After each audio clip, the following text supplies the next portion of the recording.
such a big fan of this ship that's going on. I hear it's being called Bughead. Yeah. Why? We don't control these things. We didn't choose this some life. dark gods underneath the earth. Isn't Jetty so much better? I think we were kind of out of luck. I don't know if it's as endearing.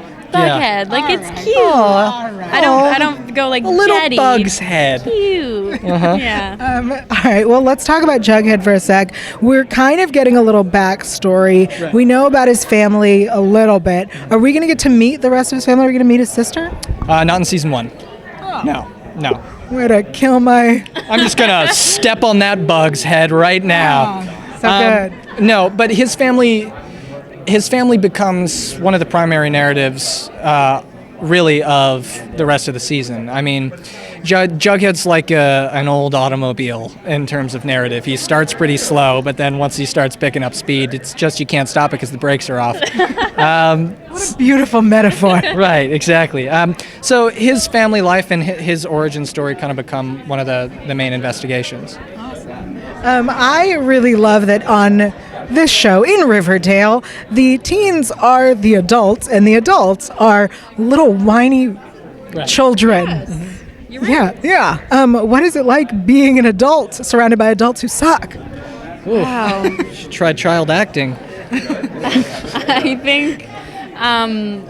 I think it shows a different light to teenagers and to a show on the CW is just to show that the mature side and that these teenagers have to take ownership of these situations rather than go complain to their parents all the time. It's more so that they're doing their own things and they're independent and they're not just they're not the whiny ones. So I think it's a very interesting take and interesting to see that.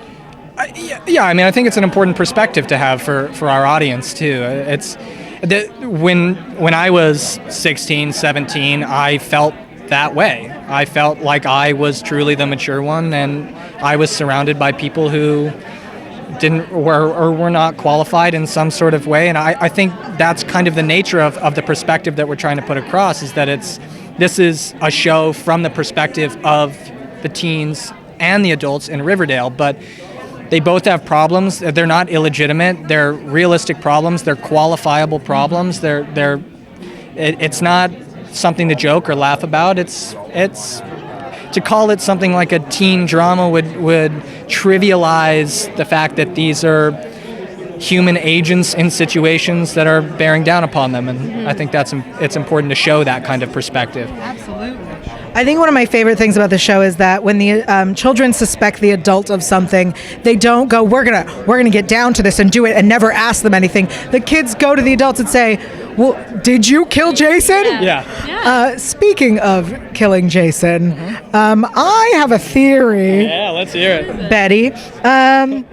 So I recently rewatched your episode of Law & Order Special Victims Unit, and that performance there is what sold me that Betty killed Jason. Okay. I mean, I was 14. Amazing performance, and now I believe you're a murderer. I played a sociopath. I don't know if you knew Was that. this scientist?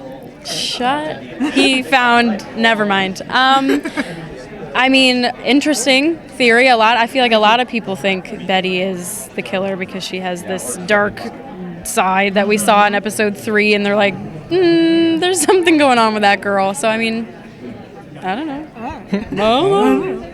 Well, thank you so much. We're so excited to see the rest of the season. It was great to meet you.